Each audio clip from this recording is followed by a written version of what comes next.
This is Josh Bycer from GameWisdom.com. Hope you enjoy this Critical Thought, your daily discussion on game design. And be sure to like and subscribe to the channel, and you can pitch future Critical Thought topics. I wasn't going to do another Critical Thought for the day, as you know we had two yesterday with the Nintendo Switch announcement, but thinking more about the Switch and my complaint regarding not having, or still not the reveal of, one shared account or one shared service, I want to talk more about that and what that means for game development. But I'm sure by now you all knows the real reason why we're having another Critical Thought. I finally got my hair cut. And as we all know, this has been a fashion and beauty site and vlog from the get-go. That's been my grandmaster scheme. But with the other topic, the idea of having a shared account or a shared service obviously grew from the popularity of Steam. And I know we've talked about Steam on earlier Critical Thought, and we can certainly talk about for a lot more. But Steam's introduction of a shared account became a major part of PC game development and also led to its popularity and the difficulty of other developers and publishers getting in on it. The idea of having one account is very simple. Instead of having to sign up for multiple sites, multiple third-party file or download sites, etc., we just need one. And Steam handles, again, the buying, selling, downloading, updating, modding, multiplayer matchmaking, and probably even more than that as we've seen over the last few years. And again, this has gone a long way towards streamlining the PC experience and making it a lot easier to play these games. Now, when it comes to having one shared account, when it comes to the platform side, it's a lot easier to talk about. You're not going to see 5 or 6 different account services on PlayStation or Xbox. You just need the one, and all developers and publishers who work on the platform have to abide by it because it comes from Sony or Microsoft. I haven't talked about Nintendo yet, but we will get to them in a few minutes. With the PC side of things, this is where that difficulty has come into play. As we have, of course, seen over the last few years, games for Windows Live, Uplay, Origin, Ubi, I can't believe I forget. WB Play, is that what it's called? The Warner Brothers account serves as well. And of course, we have individual games that may require you to sign on with an account. And of course, let's not forget the other major one, Battle.net. With these different accounts, the problem and what this means for you as a developer is the fact that it becomes a lot harder to get people to sign on for multiple things. In the early days of Steam, one of the most frustrating aspects was when games require you to have at least 2 or sometimes even 3 different DRM or copy protection services running at the same time. One of the Dawn of War games, I think it was Dawn of War 2, you needed to have Steam, Games for Windows Live, and I think it also had Secure ROM on there just for, the holy or unholy trinity there. And the whole talk about DRM and copy protection, that is a major topic in of itself. But one of the things that we have seen, again, is once you've signed up for a Steam account, and for a lot of people it can be like pulling teeth to get them to do it, but once they've done it, they're probably less likely to sign on for multiple accounts. For all of you out there, please let me know right now, how many of you, the second they announce Uplay, did you download and sign up for it before you installed any games? Something tells me I'm going to wait a while for those comments. Because I think, like most of us, or including myself, we only download these clients when there is a need for it. When there is a game that we are dying to play. For Uplay, it was it was The Settlers. For Origin, it was, I think I'm still waiting for an Origin game. And of course, for Steam, it was the Orange Box. Battle.net, that was easy, StarCraft 2. But, again, when you're having these multiple clients, it becomes a much harder sell because, again, you're basically asking the consumer to spread their libraries across multiple platforms. Now, there are exceptions to this. GOG and Battle.net are exclusive to their specific clientele or their specific libraries. With GOG, there's of course the other example or the exception that they do have modern indie games and some modern games as well. But for the most part, if you're going to be on GOG, you're going to use it for the classic games, The Witcher as well, stuff like that. Battle.net, again, it's exclusive to Blizzard's titles. We're not going to see Hearthstone on Origin or Overwatch on Steam, unless you add the game to your client, but that's another story. In these cases, these are exceptions, and when you have companies like Blizzard, I think at this point has earned pretty much, immunity to anything. They can do almost anything that they want. But when it comes to the major publishers who are trying to either turn their publishing house into a digital client or require you to sign up for additional features, it's becoming harder to do so.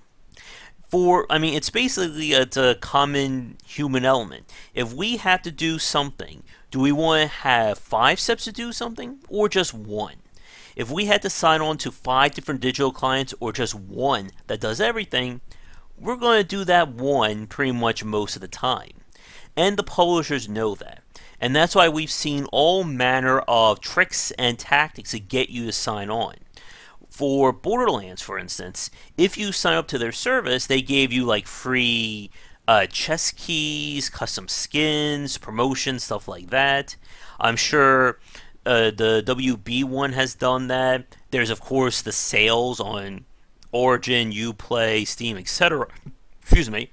And these are all ways to try and get you to sign on because they know that once you've signed on for these services, you're going to be more willing to look at these games. We've used this expression multiple times, but in for a penny, in for a pound.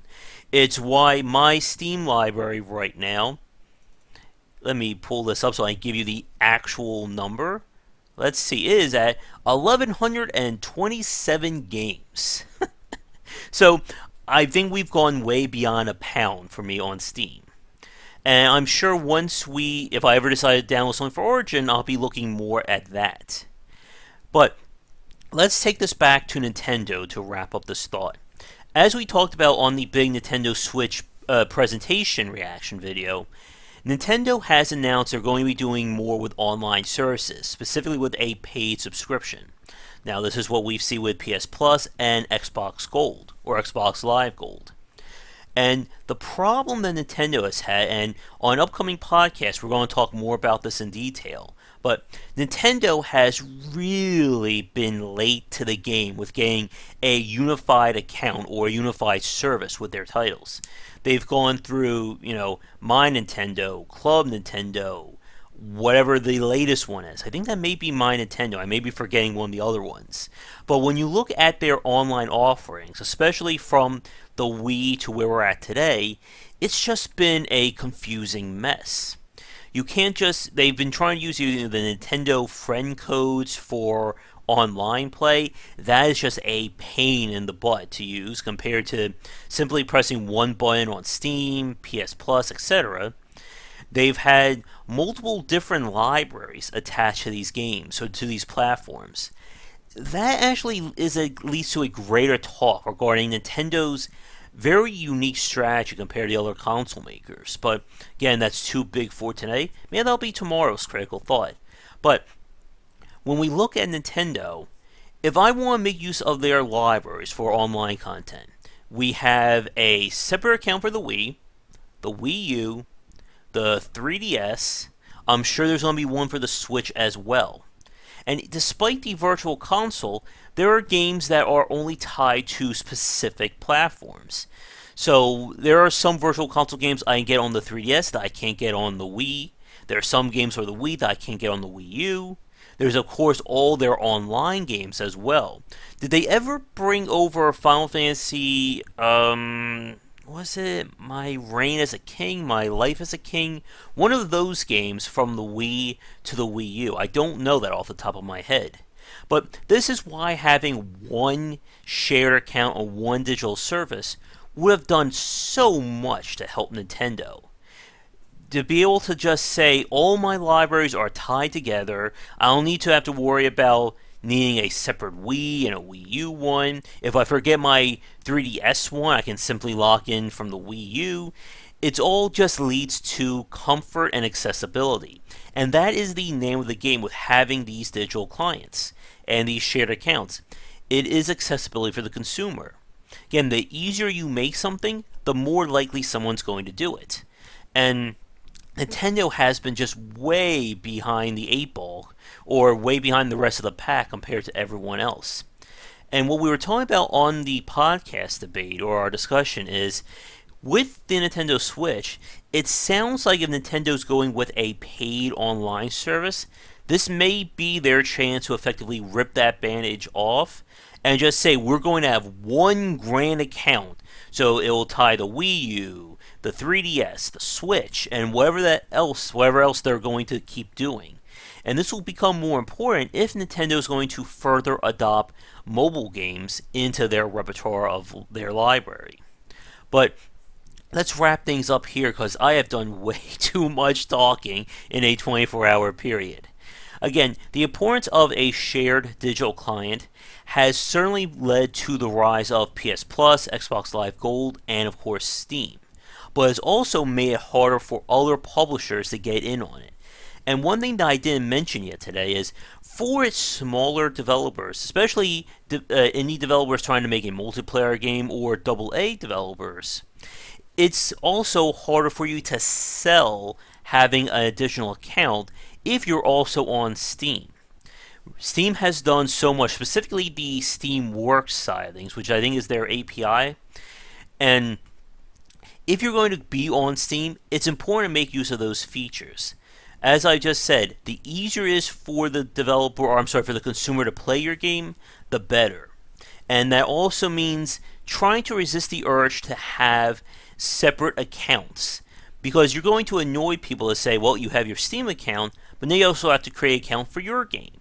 And then also, sign up for our newsletter and stuff like that. And again, it's one of those things that it's more about the comfort and the accessibility, but that can certainly go a long way towards making your content, especially if you're on YouTube, easier to digest and for people to want to use it. But let's wrap things up here. As always, thank you so much for watching. Be sure to vote for the 1,000 subscriber Let's Play if you haven't done so. And check back daily for more great content here and on Game Wisdom, where we examine the art and science of games. So once again, I am Josh Bycer. Thanks for watching, and I'll see you all tomorrow. Thank you so much for watching this video. If you enjoyed it, be sure to like and subscribe to the channel, and of course share with your friends. It always helps out. For daily posts on all manner of game design and industry topics, check out game-wisdom.com. To support the site and everything that I do, be sure to check out the Patreon campaign. If we can hit goals, it will mean more content for everyone to enjoy, and I'll be able to support myself and my household. If you want to follow me, you can find me on Twitter at GWBycer for updates throughout the day and random thoughts from me. And lastly, you can find me on Twitch right over there at GWBycer for daily streams most nights around 10 Eastern. Thanks again for watching the video, and be sure to check out more great content coming to the Game Wisdom channel real soon.